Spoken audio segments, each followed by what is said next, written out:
Skywalker at the top of this staircase and Yep. handing him his lightsaber, and then it cuts to black.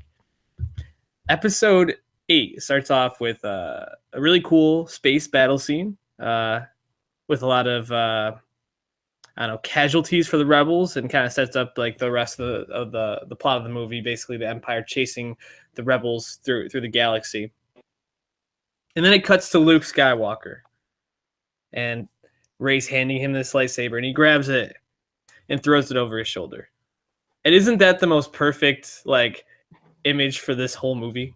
Yeah, exactly. Like exactly basically what Rian Johnson did for this whole entire franchise with this movie. Yeah, from that I guess that second scene, The Last Jedi Rian Johnson tells you that this is not going to be what you expected.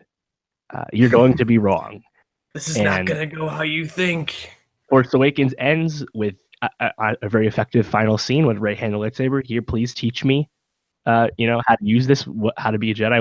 What am I supposed to do? And then Last Jedi is like, nah, we good.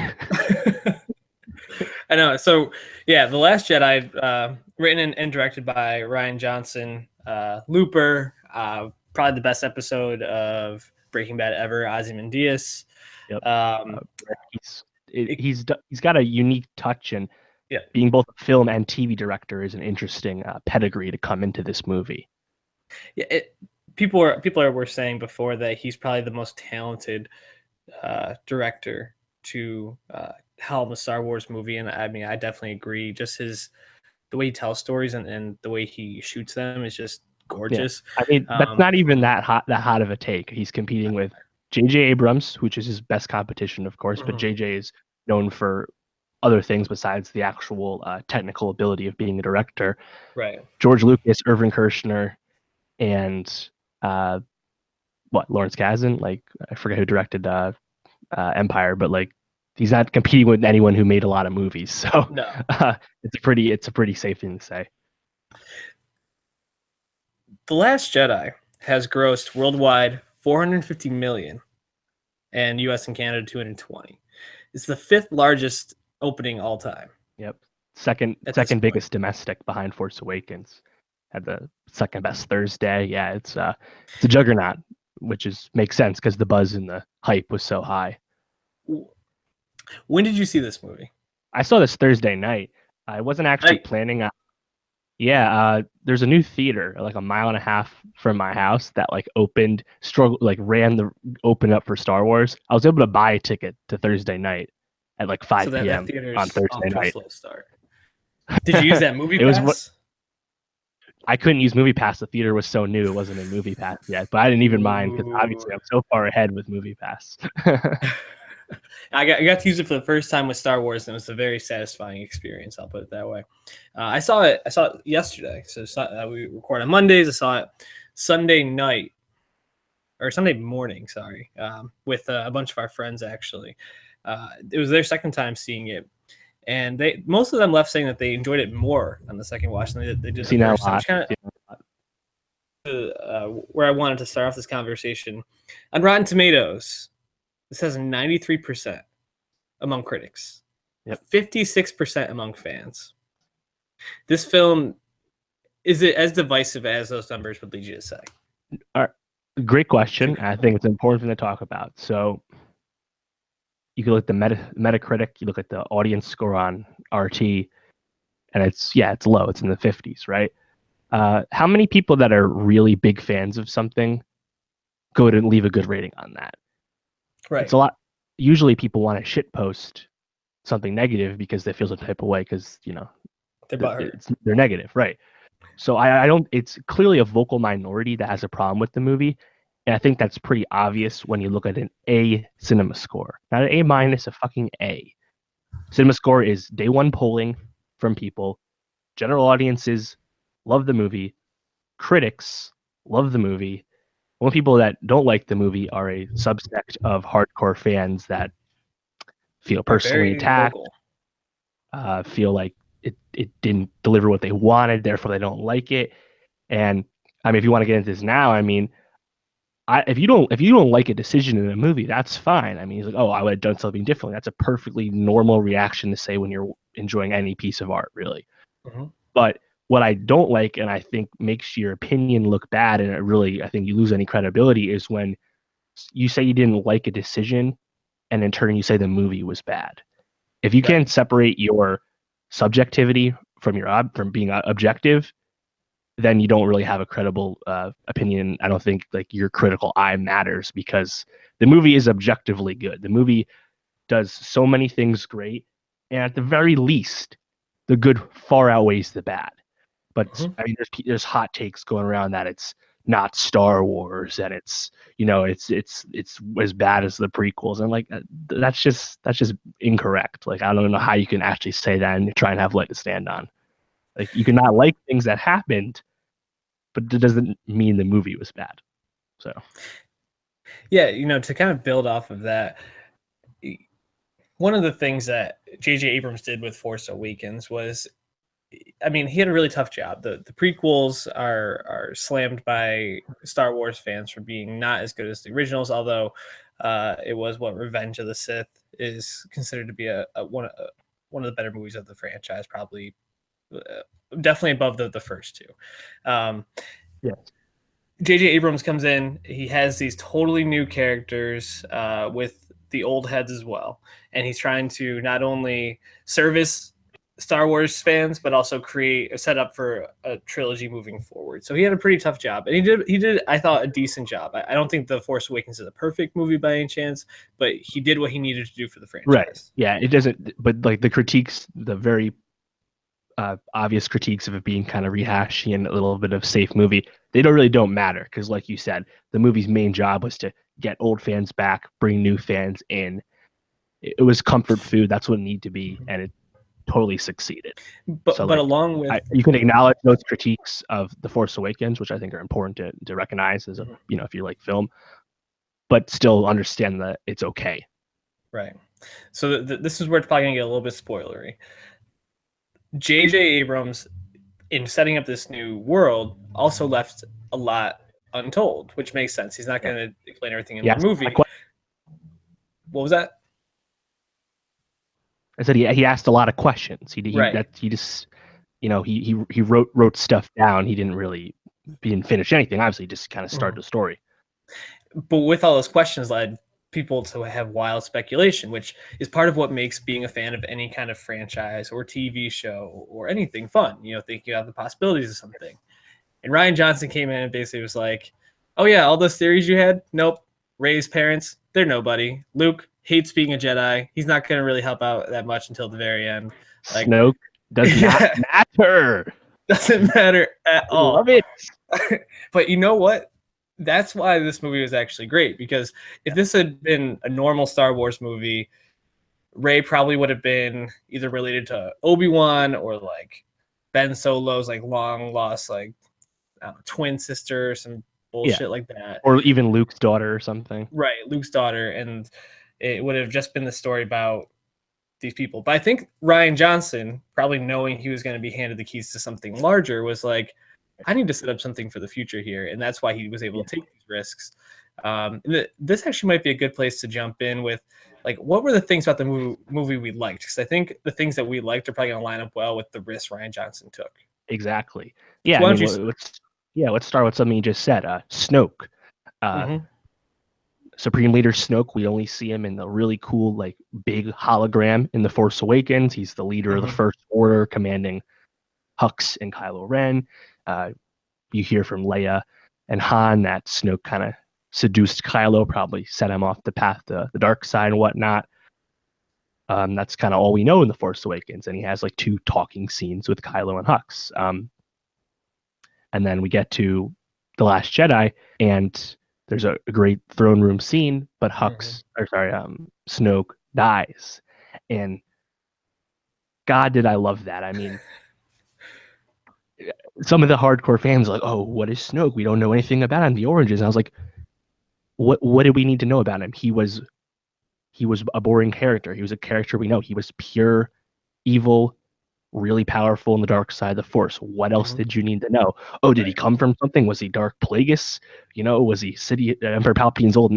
No, that's again, destroy the past. Like, that doesn't fucking matter. This is about Kylo Ren, who we'll get to. Why we got to waste time with Snoke?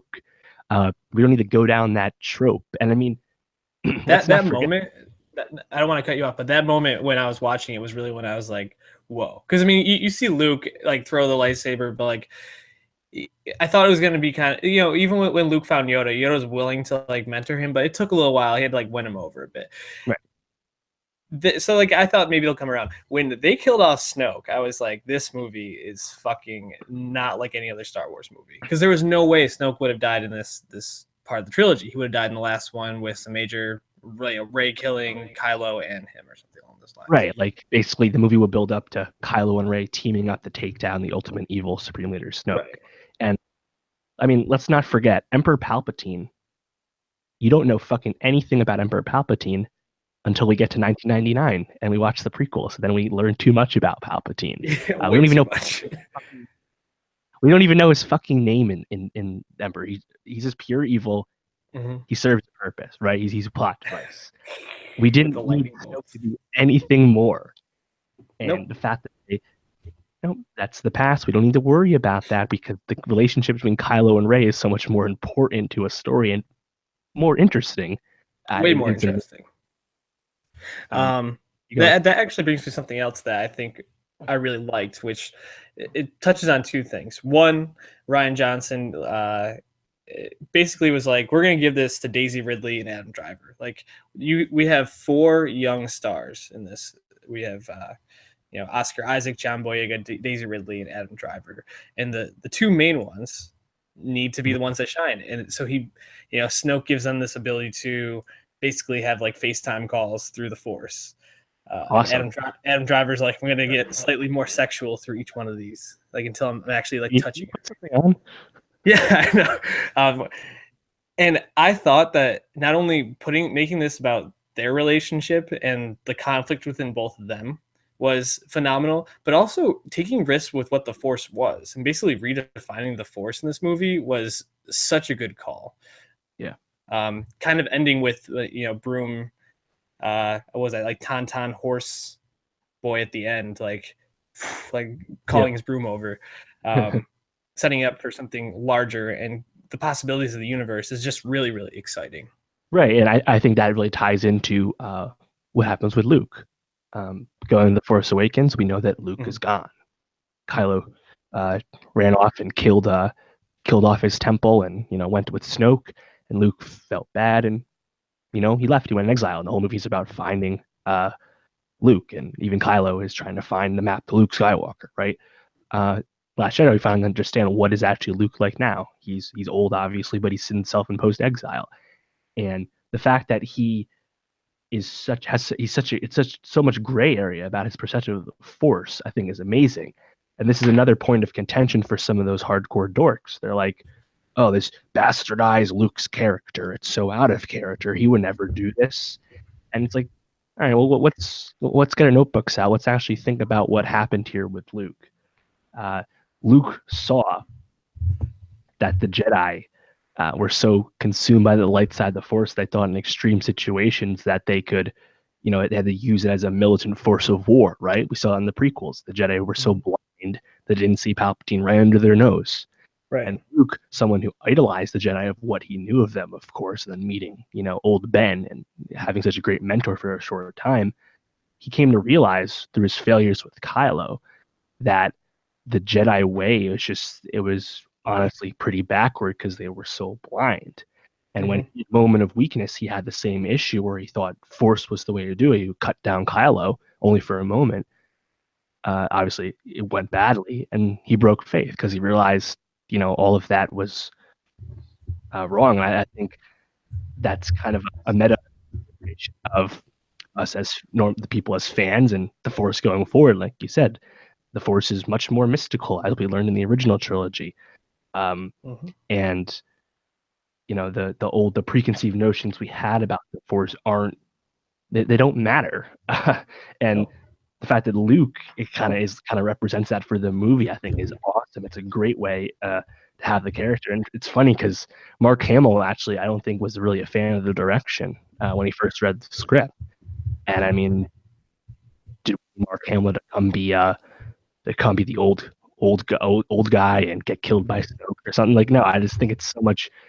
It's riskier, of course, but so much more interesting the way the character has changed. And obviously manifests throughout the rest of the movie. But I loved everything that happened with Luke. Mm-hmm. Just to kind of like tie up that conversation about Mark Hamill, because I think his performance is like supporting actor worthy for the Oscars. I just thought not only um, not only like the way he played him, but the way he was like snarky at times, even though like some of it felt a little strange, like in the final battle scene when he like brushes his shoulder off. I was like, okay, I chuckled, but I was like, I don't know if like that totally fits. But did you like the way that Luke I don't know, went into the Force or died or whatever it was Yeah, at the end? I did. I think some people didn't, but I thought that was awesome. I mean, what did we need his old ass get cut down? Right. I mean, no, I thought that was cool. He outsmarted Kylo. He saved everyone using the Force, and it was all he had left. And again, get rid of the past. I think Luke's time had come. His view had changed. I don't think we needed Luke to come back and be old Luke. Oh, there's old Uncle Luke. Like, no, it's okay. I think I like this way more. I agree. And, also, this speaks to something else I like that the movie did. Other than really the first, I don't know, 25 minutes with Leia basically leading the Republic not the Republic, the Rebels. And then at the end, when she kind of had like her last like 10 minutes on screen, she was pretty much like in a hospital, in a coma for most of the movie. C-3PO had like maybe like 3 or 4 scenes. R2-D2 had 1 scene. Chewbacca was just frying porgs while Daisy Ridley's doing fight scenes by herself against rocks. Like they really took the old guard, and though they had their moments, other than Luke, no one really had the ball that much in this, and I didn't mind that. I think that moving it more into the Poe, Rey, Kylo sphere makes so much more sense for the trilogy moving forward. Right. And I mean, you mentioned Poe. I think Poe, he doesn't do a whole lot in the movie, but Oscar Isaac gets a lot more scenes, a lot more dialogue anyway, which is great. Of course, he's such one of the great actors we have right now. And I think, honestly, JJ didn't do Johnson any favors with Poe, because I think Poe was supposed to die in early drafts for The Force Awakens, but they realized, I think, that they had such a great talent that they should try and make the character better, which obviously makes sense. And now he's got a comic book line and yada yada. But yeah. So I think some people are criticizing the film, saying, "Oh well, what was the point of the movie? Nothing happens. Like, it's just there's no narrative involvement." And again, I'm like, you idiots! It's about the fucking character work that's so amazing. Right. Like, not that important, but nevertheless, they don't do a whole lot. But again, I didn't fucking give a shit. I thought the movie was spectacular and engrossing, and I thought the Poe stuff was really fun. And Emperor or Vice Admiral Holdo, Laura Dern's character, rocking that purple. Some people thought her secrecy was out of place, didn't make a lot of sense. Maybe. I agree with that. I think that's fine, but like, I think that's a minor gripe, considering you see how it ends, where she has that hyperspace kamikaze run where it cuts to black and white and goes silent. I mean, how many directors can pull that off in a blockbuster film? That was a beautiful sequence. Not only like the black and white, but the contrast from like basically everybody within the command center of the Empire ship just like screaming like, take down that ship, and then just goes silent and it just cuts through, and like the way you just see like the whole like the line in it was fucking incredible. One of the probably the most striking visuals of the entire Star Wars filmography at this. I did want to go back to something you said. It slipped my mind now. So let's just keep moving forward. Holdo, though, I thought for a second they were going to make her kind of like the next Leia in a way. Like after things had happened with Leia, I thought that maybe they would have reversed those roles, which I felt would have been totally out of character and just wouldn't make sense. So I'm glad that they actually did do that. I don't know if they really solved what's going to happen with Leia, but I think like whatever the time lapse is between this movie and the next will solve that. How did you feel about Carrie Fisher as Leia throughout the movie? Yeah, I think she delivers a great performance. Yeah. What do you think about that force flying? I mean, I'll get to that in a second. So she actually worked with Rian Johnson on the character because Carrie Fisher is a well-known script doctor. She's got she's an author. She didn't do a whole ton of acting personally, but she's very involved. Obviously, a very smart mind when it comes to that stuff. So I really liked the character and the performance. I think it was probably her best performance as Leia. Yeah, definitely. Yeah. So the force flying thing happens very early. Honestly, it's a pretty jarring scene. And R.I.P. Akbar. Didn't even get any like shine either. Like, Akbar's dead. Everybody just moved on. Like, what? And like, dude's been through every battle since like 1970. Yeah, and so I think that's a perfectly fine thing to critique. I mean, it was jarring, but I didn't personally mind it just because I didn't necessarily find it unbelievable when I think about everything else I accept in Star Wars. Let's think. Luke Skywalker used the training remote on the Falcon for like 5 minutes, right? Talked to Obi-Wan a few times, and then he used the Force and he guided a proton torpedo and killed the Death Star. Okay, that's fine. Rey, we know, doesn't have any gifted lineage, no Force lineage, right? She's just naturally gifted in the Force. No real training. She kicks Kylo's ass, who at least had some training, and then she kills the Praetorian guards after Kylo kills Snoke, and still can hold her own against Kylo Ren. We accept that, right? Because Rey's cool, right? So Leia, who's related to Luke, who we already accepted can do all these cool Force things, if the Force helps her stay alive in space, I think there's crazier things I've seen. have we seen any of the Star Wars characters actually like be out in space like that? I can't remember it in the movies anyway. Yeah, no, I mean, again, like if you want to pick it apart, I think you can. But again, I think it's a very minor thing that it really doesn't matter one way or the other. Yeah, all these people that are so mad about no plot happening, then why do you care about something that's not plot anyway? Like, let's keep it consistent here. I think it was just like this is like a weird thing to say, but I almost feel like it was like the length of how far she flew. Like if she had been like, I don't know, like 5 or 6 feet out the door and like somehow like found her way to the door, like to the door using the Force, I would have felt like that. But she literally was just like never have ever seen Leia use the Force to that extent. We know that she's somewhat connected to it, but I think that and also just the way it was done. I mean, it was like she was glowing like a ghost as she's flying, which I was kind of like, not really a big fan of. For sure, yeah. So, but look, like you said, it's a minor thing that I don't think took away from the movie for me overall. Like if that's my biggest complaints about the movie, I don't mind that. I kind of want to just jump to probably my favorite part of the movie. That third act was just unbelievable. Starting with the lightsaber scene with Kylo and Rey, which we already alluded to. Kylo turns on Snoke, kills him using Rey's lightsaber, and then Snoke's fucking badass ninja bodyguard Jedis, our Sith Lords, decided to avenge Snoke's death. And they have like the coolest back-to-back fighting lightsaber battle I've ever seen, bro. Yeah, interesting of note, no actual lightsabers touched in this movie. Obviously, Luke wasn't actually physically there, right? So first time that's ever happened. But yeah, the Praetorian guards who we knew about from promotional material and stuff, they had all those different weapons. That was an awesome fight scene. And so cool. Honestly, like again, we've talked about why narratively the Snoke death was great, but also I think in universe it was really cool too, because as soon as we got to that scene, Rey's a puppet to Snoke. Snoke's so much more powerful, right? And we've already accepted that Rey is just naturally gifted, but could she just strike down Snoke like that? I think that's more of a stretch than Leia, flying through space. So the fact that Snoke has so much hubris and so confident in his abilities that he was reading Kylo's mind, he just misinterpreted it. He didn't realize Kylo was about to fucking cut him in half. Yep.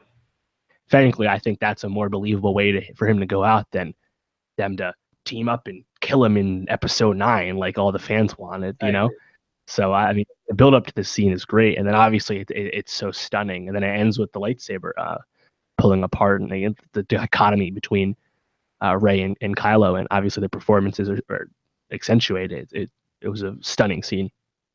Yeah, and also just the way that they fought in this scene, because it's not like Phantom Menace where you have Darth Maul doing flips with some, crazy two-sided lightsaber. I mean, them in the middle, they were obviously fighting really beautifully. The choreography on that was just unbelievable. But like Rey wins by like dropping her lightsaber, ducking out of a chokehold, and picking it up and cutting a guy in half. Or Kylo's about to die, and she throws a lightsaber to him and puts it through the guy's eye.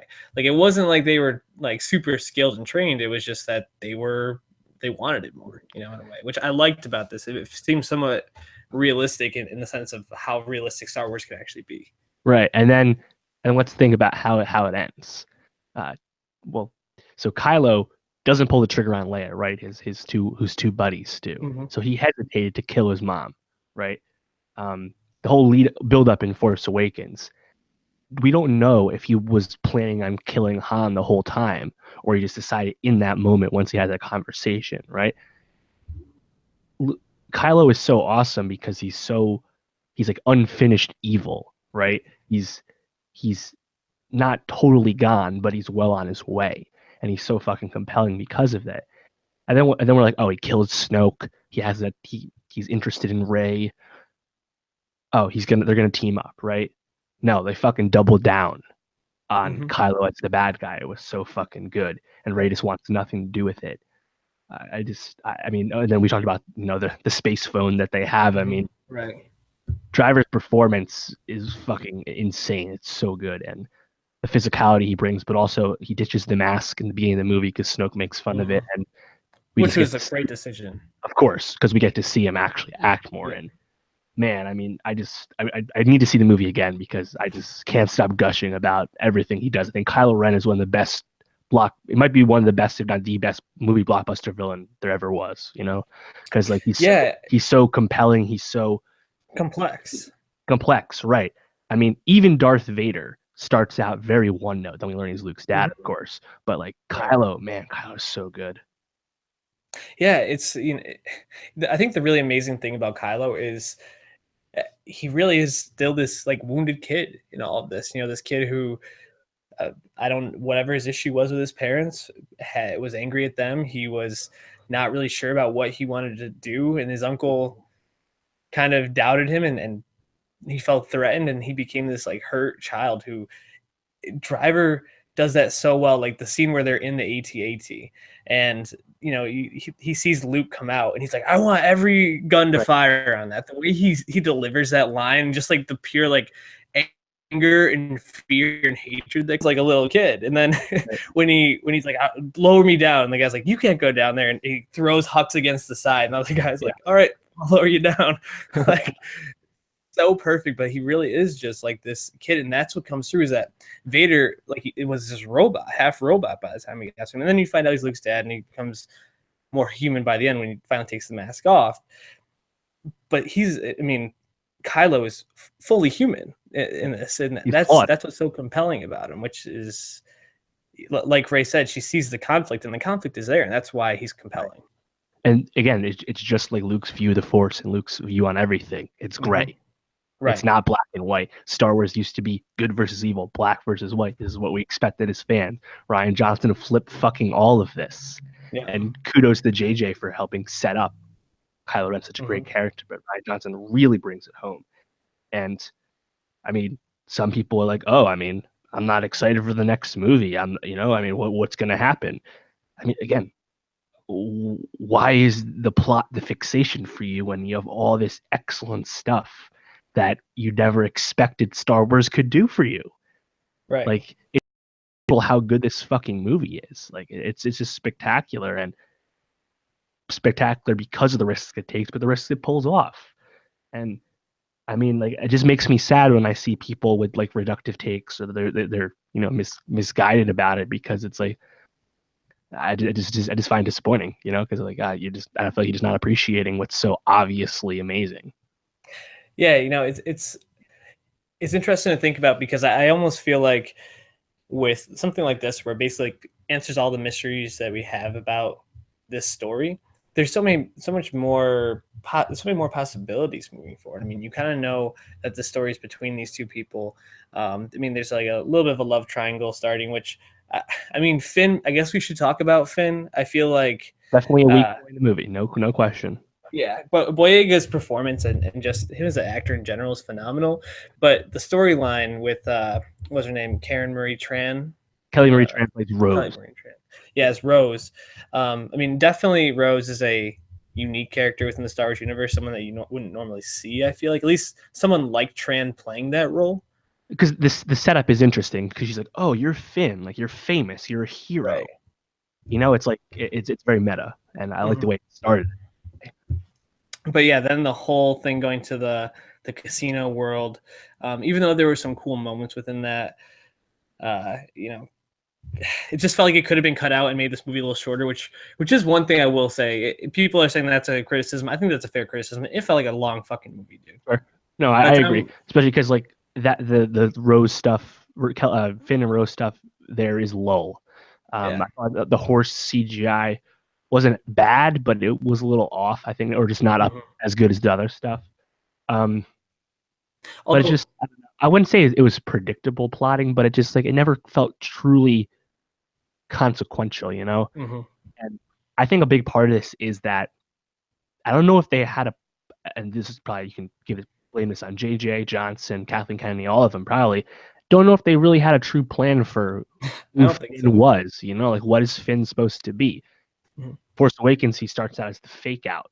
Oh, Rey's actually the hero, not Finn. But remember the first actual trailer, you get Finn when he's like, you know, holding the saber before he fights Kylo and gets fucked up, you know. So I kind of was hoping he was going to get fucking killed on Crate in the speeder fight. Yeah, I wish he had just driven into the cannon. Or at least Rose kicked him out and Rose killed herself instead. I was hoping that one of those two things happened. But, you know, I mean, Boyega, he has plot armor, I guess, but it's tough because I just don't know if they're fully developed the character. And yeah, I mean, what do you think? I mean, would you have? I mean, I don't think it's definitely the low point, weakest part of the movie, and it's kind of disappointing that Finn isn't becoming more. I think his friendship with Rey is probably the strongest aspect of it. Yeah, you know, with Finn, I basically shared your thoughts. It seemed like they wrote the story and they're like, oh wait, we have to fit Finn in here somehow, so we're gonna put him on this like little side quest in a way. Especially because they decided that they wanted to use Poe more than they probably initially planned. Right. Yeah, I don't know how they'll make it fit. You know, it seems like there's a love triangle going at least by the end. I don't really know. I kind of hope they don't go with that because I don't really know how much a love triangle, how compelling that would be for the third episode. But I don't know if Rey and Finn are actually going to have romantic feelings. I think they might just try and keep that as a friendship. Yeah. And I don't really care about Rose all that much. It's tough to. I mean, I mean, when you're in a weak part of the movie, you know, it's tough to like somebody totally new. I mean, go ahead, sorry. But Boyega just in general is dynamic. So if JJ, I think used him really well in the first one. So if anyone can probably find a way to fit him in, it'll probably be JJ. What were you gonna say? Well, you know, it actually kind of reminds me. I mean, Finn Boyega, he has no clear archetype, clear analog to the original trilogy. Like Poe is so obviously Han, you know. Leia is still there.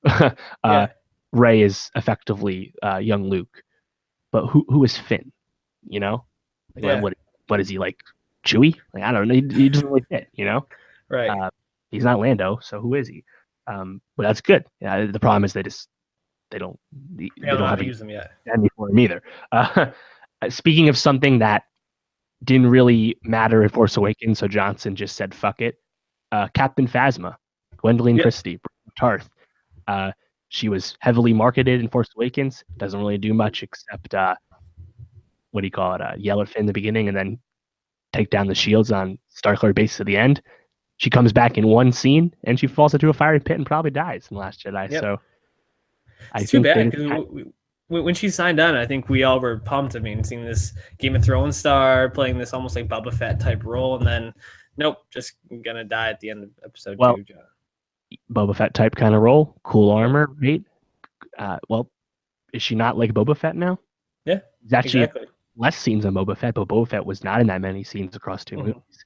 And Boba Fett also went out like a bitch. So like the mystery of Boba Fett, the mystique, and just the general coolness is what made him such a great character. I mean, the movies, from what you know from the movies, it's very light. So, but I like that Johnson was like, hey, we don't need to keep that going. Let's focus on what's working. Right. So don't have a problem with it. And heck, maybe she lived. I don't know. She has like really good armor. Maybe she got baked in there. Maybe she didn't. I don't know. Yeah, I don't know either. It's I don't know how they fucking save people when their ship gets cut in half. Like, yeah, I don't know. We don't really need to know. I guess it doesn't really matter, but it's just something interesting to think about.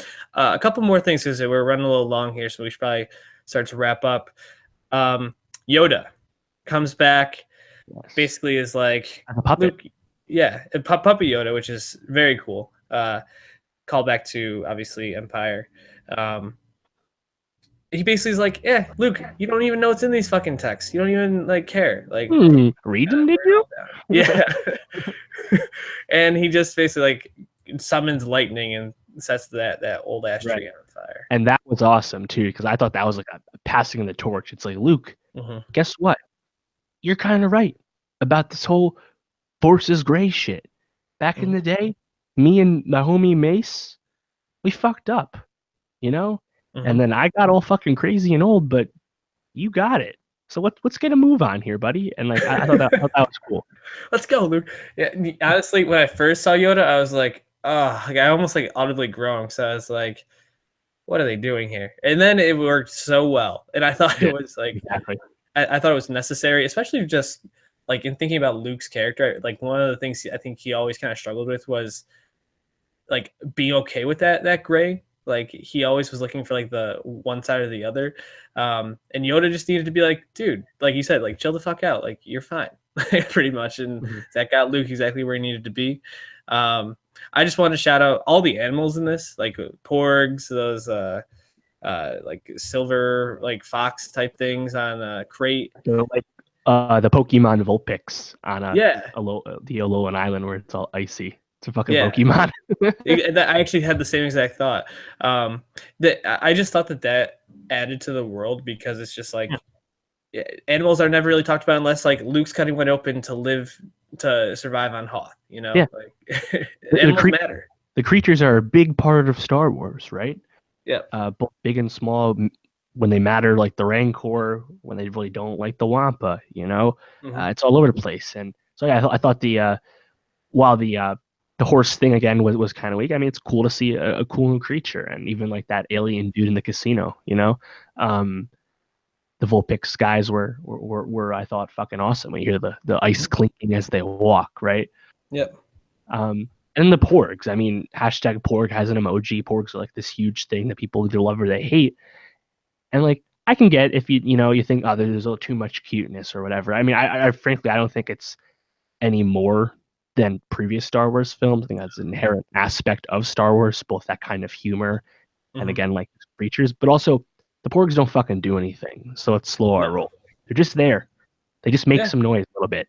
The Ewoks actually did stuff. They killed stormtroopers in armor with fucking rocks and spears. Okay, the porgs just fly around.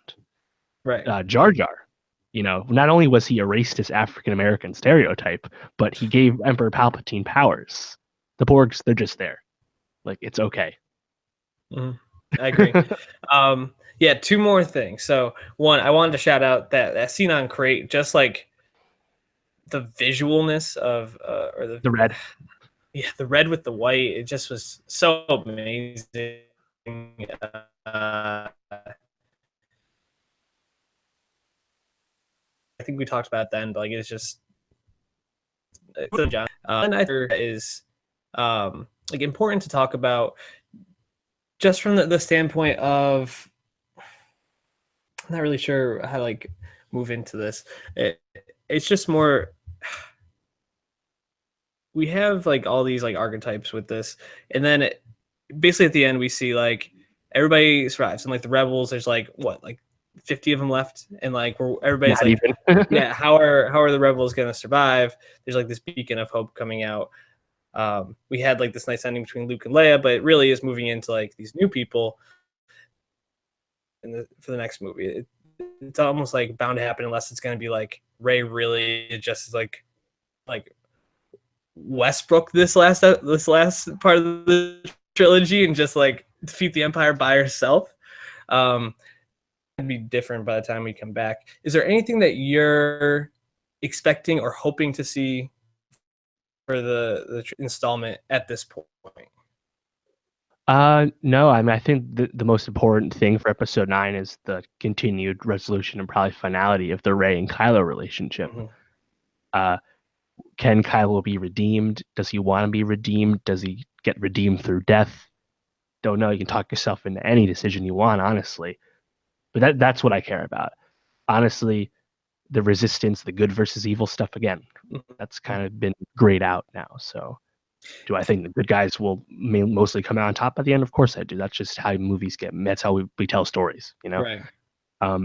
But yeah, I'm really excited to see what they do, because also JJ is given this, you know, the table was flipped. The Monopoly board was flipped by Rian Johnson. Now JJ has to figure out how to, you know, wrap it up. And JJ helped produce The Last Jedi, so it's not like he's, you know, pissed off or anything. But yeah, I'm very interested to see how it goes down. Yeah, I think what I'm looking forward to is how, because they've done a really good job with like the dark parts of the Star Wars in the last couple of movies, especially Rogue One. Yeah. How they incorporate that, because I don't think it's going to be like all the good guys survive. Like, I would be very surprised if both Poe and Finn make it to the end, or both of them. Agreed. I would also, you know, like you talked about the Kylo Rey relationship, but I think we're going to see Luke as a Force ghost, if not Leia as well. I also would imagine that they're probably going to have some other Easter eggs in there, whether it's, I don't know, Lando's probably not alive at this point, right? Like, I mean, he'd have to be as old as Han. I mean, he could be old. Right. He's a beautiful man. You could see something like that in the last one. I'm really excited for it. Like, can be watching. Dup is good to talk about with this. Real quick, Rogue One actually had an Easter egg. When Jyn Erso is going over the Empire's computer towards the end of Rogue One, when she's reading out like all the stuff before they find the plans, one thing she says is hyperspace tracking navigational systems. So the Empire was working on that technology that the First Order used. I thought that was a little cool thing that you totally did not think mattered when you watched Rogue One. Mm-hmm. And I think, honestly, my last note really is that, again, the vocal minority is like, oh, you changed Hux. You made Hux comic relief. So fucking what? Hux was a caricature, an evil caricature before. Now he's funny. The Poe stuff with him is awesome. Like, why does it matter if he changes character a little bit? Like, I actually didn't even feel like Hux changed that much, because he was a bitch in the first one. He was a bitch in this one. Like, exactly. Let's see the forest through the trees here, guys. Come on. Right. Exactly. Now, overall, I think the takeaway for us is this movie. I think it's gonna be on both our end of year lists. It was really good. Rian Johnson's fucking amazing, and I'm ready for his 3 movies. So yeah, and macro thing, not even Star Wars. This movie says a lot about what you can do with a blockbuster, in terms of throwing ideas on its head, in terms of having an amazing villain. More blockbusters should set out to be as ambitious as The Last Jedi is. So I agree. We absolutely recommend that you spread the good word about it, because there is some annoying negativity. Some stuff is well reasoned, a lot of it isn't. So, you know, stay on the right side of history with this.